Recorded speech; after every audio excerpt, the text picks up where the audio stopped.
We would do a kind of discussion together, a debate to make our top 5 in order, our top 5 creative playmakers, midfielders. Yeah. And this is quite an open-ended question. There could be so many players we could discuss and throw into the hat, and we thought that's what probably is a good topic, because we've seen loads of these players stepping up in recent weeks, the likes of De Bruyne, Fernandes, I can't believe I nearly went to Pogba then, Odegaard. There's many players we could discuss, but we thought, okay then, let's try and do a top 5 together. But before we even go down to the top 5, just keep throwing names into the hat that we can think of at the moment, and just kind of discuss them.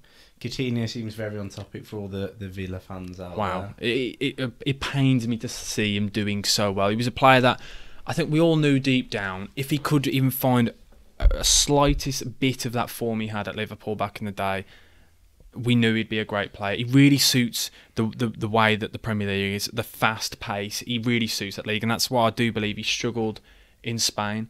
Whereas now he can take the ball and he can drive with it, and he's looking so good at that Villa side. Yes, they're very inconsistent, but he's a player that, it pains me to say, I do enjoy watching him. Really do enjoy watching him. I've also been impressed, and I had my doubts over whether he could come and do it at that level again, at the tempo and the speed of the Premier League and all that.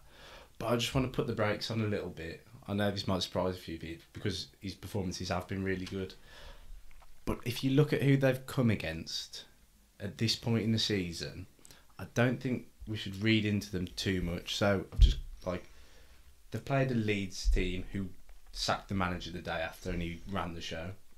A Brighton team that's been very out of sorts since Dan Burn. January. No, since Dan Burn. Yeah. That's what we're going to keep going back to. Dan Burn is the thing that made Brighton good.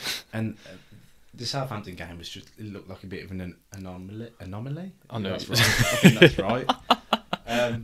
But then against Southampton, lost again the weekend. They're just one of these teams that can never. They went on a little run and then they'll probably go on a big losing run now. Yeah, and then they'll go back to. So I just think his performances have been really good, and obviously they've lifted Villa when they needed it. But I just think it's come against a lesser opposition, and you kind of expect a player of Coutinho's calibre to do that. But then you look at the game against Man United when he first came in. He did change that game against United. Was that in the cup game? He has uplifted the spirits, and he's got people playing better around him.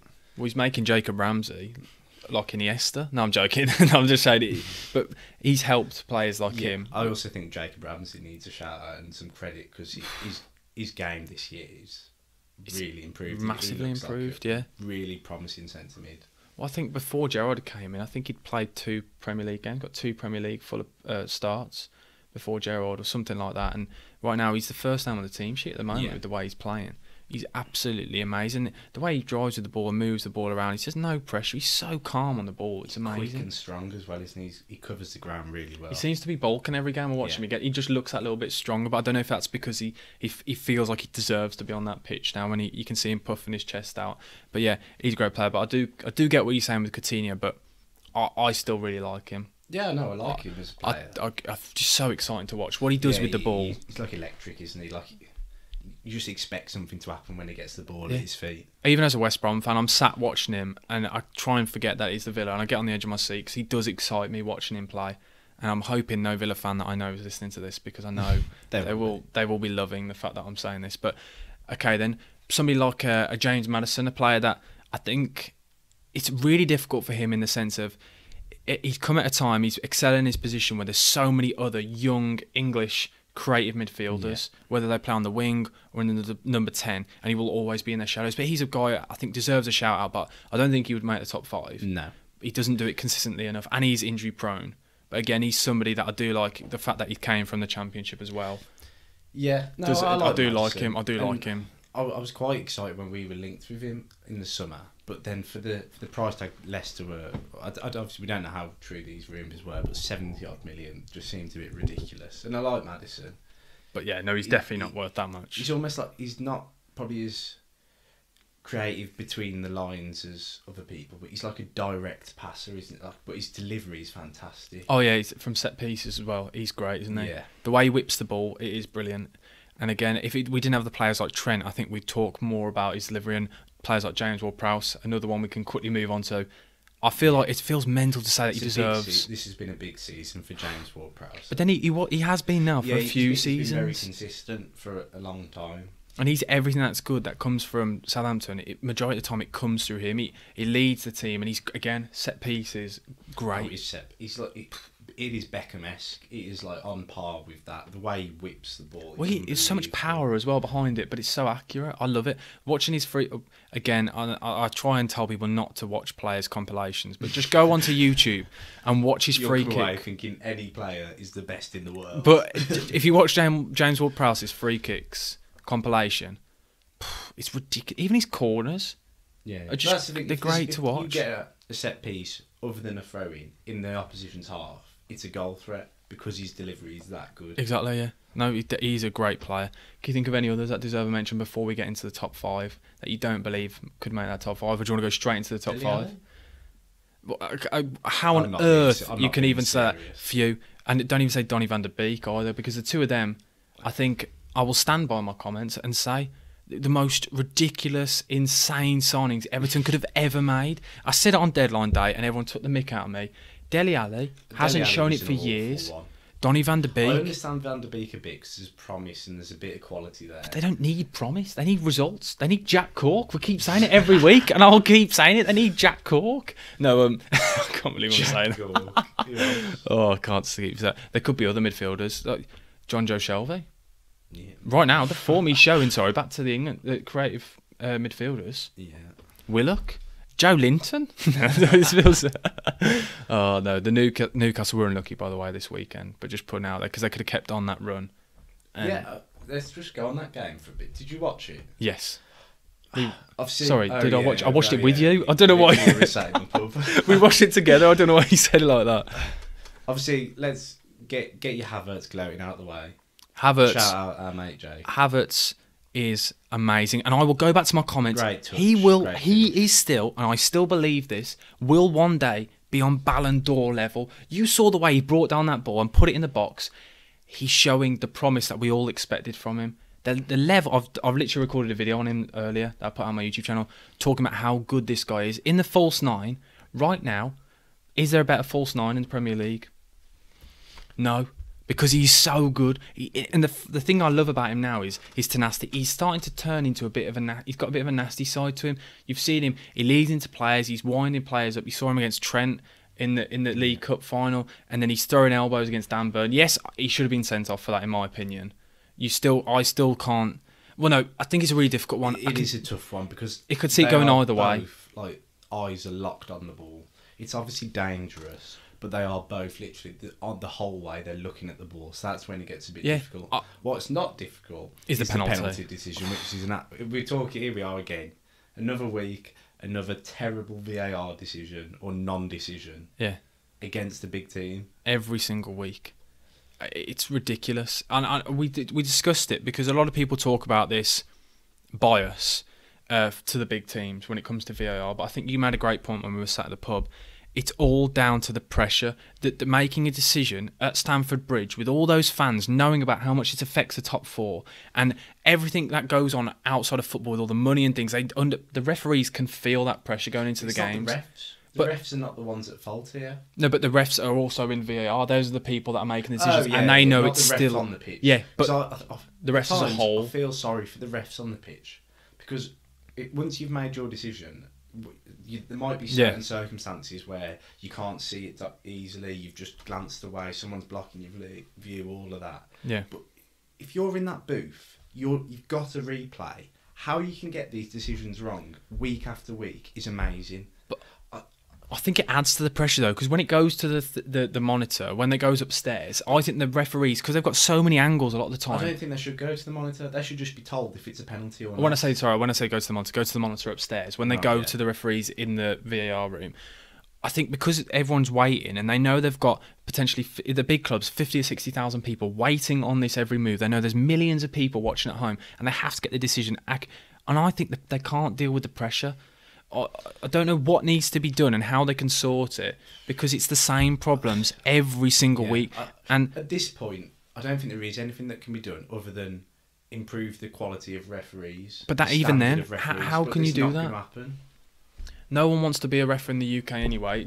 They've talked about it since COVID struggling at grassroots level. So there's never going to be the improvement and it all goes back to the respect towards referees. And I know we've all been there, Sunday League, and you give abuse to refs, but from a young age, no one is taught. You go to and I don't know how I've got onto this, but you go to under 6 level football and you have parents shouting at referees. No one grows up now and wants to be a referee, because why would you, as a 10-year-old, start doing your badges? Sorry, you're probably a bit older than that, 10, 12-year-old, do your badges when you know you're going to get stick from there, and then we wonder why we don't have referees moving on the subject. We are going off on one a bit here, but that's one issue is the stick they get. But I've done my referees course. I refed for probably 4 or 5 years at a Sunday League level, and one of our mates, Jim, shout out Jim, went to a high level. He was doing like Saturday League football and travelling all over the country. What I will say, the FA makes it so hard, whether it be the county FA or national, they make it so hard to progress.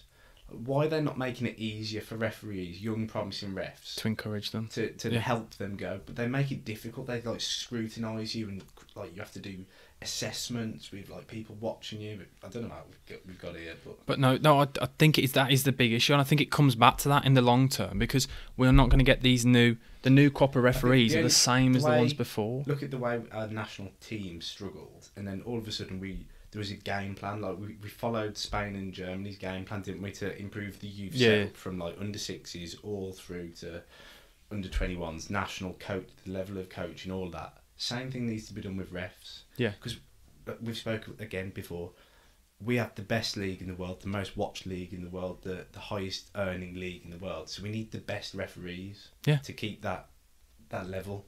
Yeah.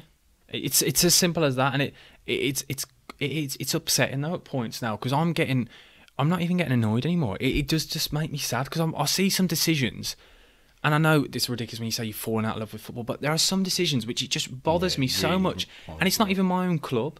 I came out of that Newcastle game, and I was in a mood for a good half an hour, and it wasn't even my club, because I just felt so. Kai Havertz's goal. Yeah, even with Kai Havertz's goal, because at the end of the day, it's something out of their control that has done them over. Yes, obviously Chelsea still scored, but the game would have been so different, and that's huge for Newcastle. Obviously, I say a club like Newcastle, they're massive now with the investment things, but they are still in a relegate. They're in to go 1-0 up away at Chelsea would have been massive. It would have been huge. But it's just, we can talk about refereeing every single week. Top 5. Now we're going back to top 5. I can't believe how we've just digressed to under 6 referees, but you know what we're trying to say. It is a massive problem in the UK. But anyway, the top 5. Is there anyone that you want to... I feel like we can do the number 1 together straight away. Number 1.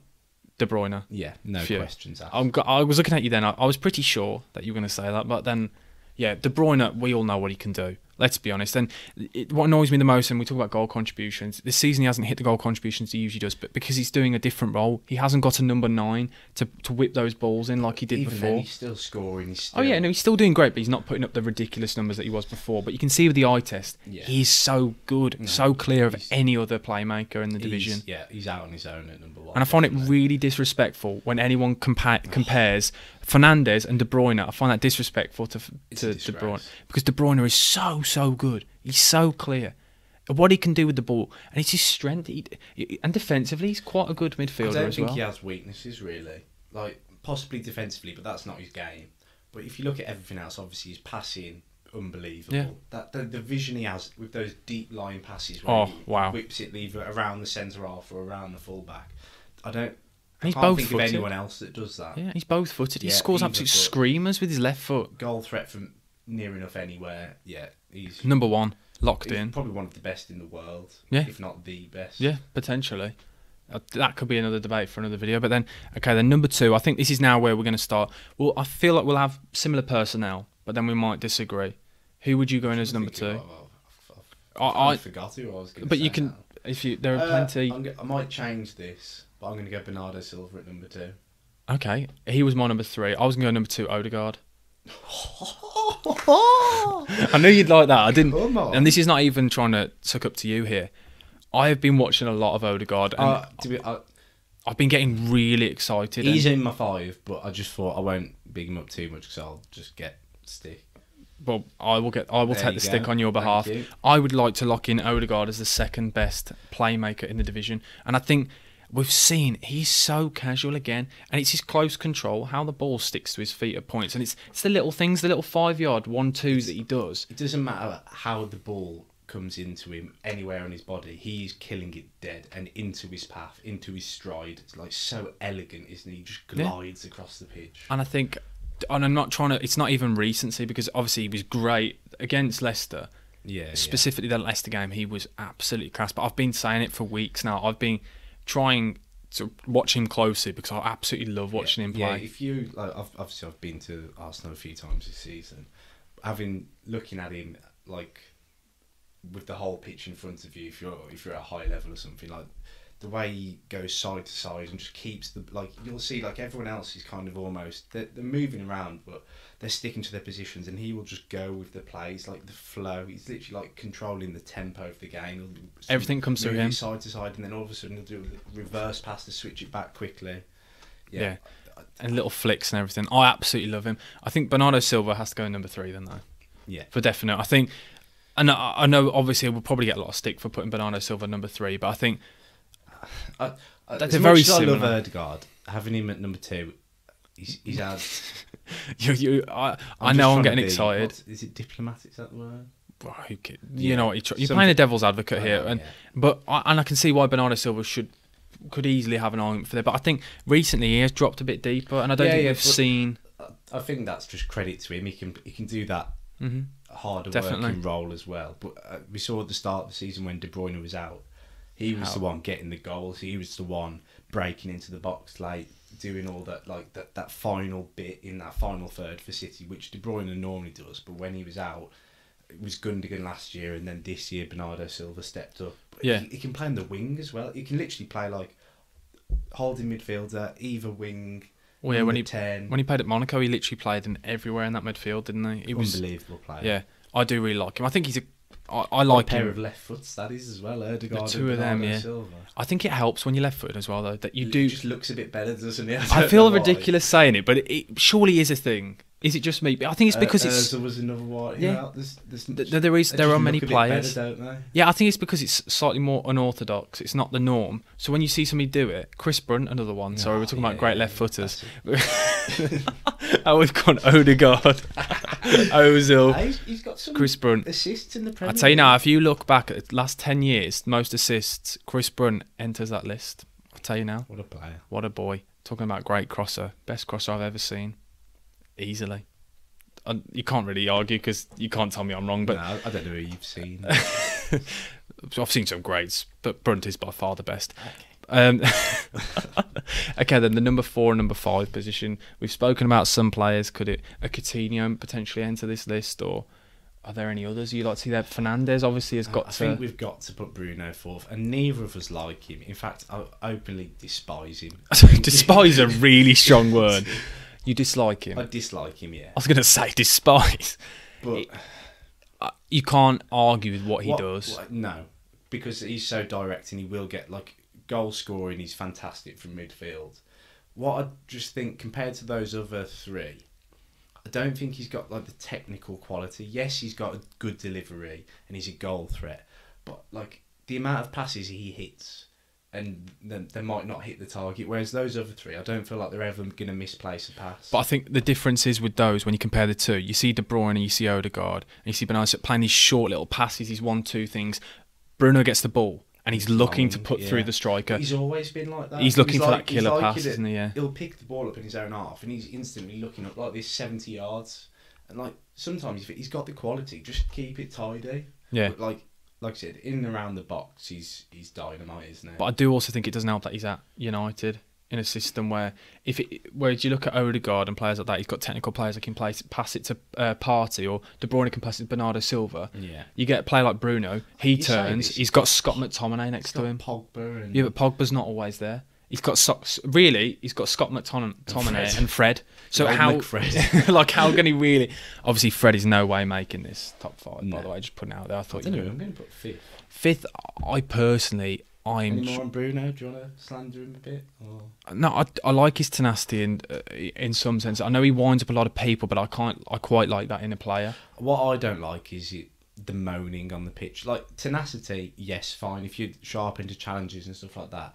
I don't like the moaning in the body language, which a lot of the time, like, he'll just pick a fight with either an opposition player or his own player as well, or his own player for no reason really, other than the fact that he might have gave the ball away. Granted, there might not be the options there, but I don't like that. Like, it's like petulant. You just see him throw his hands up and turn away, and I'm not a fan. Yeah, but then again, I think this goes back to the whole demeanour at United. I think it's just a very toxic, and it just comes. We keep going back to it, but it simply just is that. But okay then. Bruno, and then the fifth one, I'd probably go Coutinho personally, or it could be a Mount maybe. Yeah, Coutinho and Mount. That is a good debate actually. I think I'll probably edge Foden. Mason. Are we classing Foden? This is the difficult point, but I think we're gonna keep Foden as a false nine then. Yeah, because this season he's been false nine and winger. Yeah. So I'm gonna go with Mount. Mount or Coutinho. I do think. I still struggle with Mount, and I've said it before. It's the conviction. I don't know.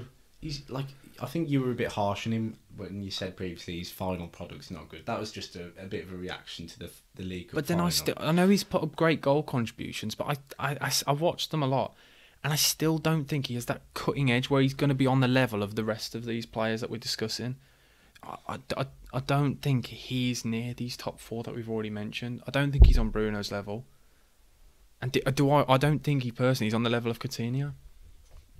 Personally, I think Coutinho, if we man for man then, Coutinho or Grealish. Sorry, Coutinho or Mount. I didn't mean to say Grealish obviously isn't in this list because he's more of a winger, but Coutinho or Mount. I think man for man, if you compare the two, I think everything that Mount's good at, I think Coutinho does better. And he adds that little bit extra. That extra little bit of sauce, yeah, you can have Coutinho. The flicks and everything that goes with it, and the goals. He only scores screamers, Coutinho. Let's be honest. He only scores great goals. I say that he hasn't scored great goals this season, but it is really. But the nostalgia with it. But I am a huge fan of Coutinho, and I think it helps that I've grown up watching him, and he's a player that I've been obsessed with for many years. So it's a bit of dust then, or is that a fly? Oh, it's a fly. It's a moth. Something just. I keep trying to not look at it. I keep catching them in the corner of my eye, but yeah. You're fighting the urge, just like clap. Be great for audio listeners, but no. Do you know what then? We can leave it up for debate then. We can ask the Bucketeers, the people out there. You want Mount? I want. Then Mount or Coutinho? Who you said Mount earlier? Are you changing your mind? You don't really. Okay, then Emil Smith Rowe. He's a winger. You could cast him as a winger, surely. Yeah. I don't know. You tell me. He's been playing on the wing, but I think his future will lie as a. Well, he can't get in the starting 11, so no, he can't. He's nowhere near. He's been injured. No, I know. But there you go. We're going to lock in that top five then. Yeah. I think we can safely say that. Number 1, De Bruyne. Number 2, Odegaard. Number 3. Bernardo Silva, number 4, Bruno Fernandes, and number 5, Philippe Coutinho. I think that's pretty good. Let me know, guys, in the comment section on whatever platform. There's going to be a lot of people that disagree with that. Let us know in the comments anyone you believe should make that as advanced playmakers and advanced creative midfielders. Not wingers, creative midfielders. Not cams for you FIFA. Yeah, FIFA we're not playing FIFA. We're calling about. I don't mind people calling them the number 10s, maybe. I don't mind that. But I don't like this cam thing, so I made sure I didn't say central attacking midfielders because we're not playing FIFA. No, we're not. And let us know, guys, in the comment section below, any ideas you want us to do. We can do debates, top fives, because we'll be having another guest on hopefully next week, so we'll be having some more debates and things. But let us know, guys, what you want to hear.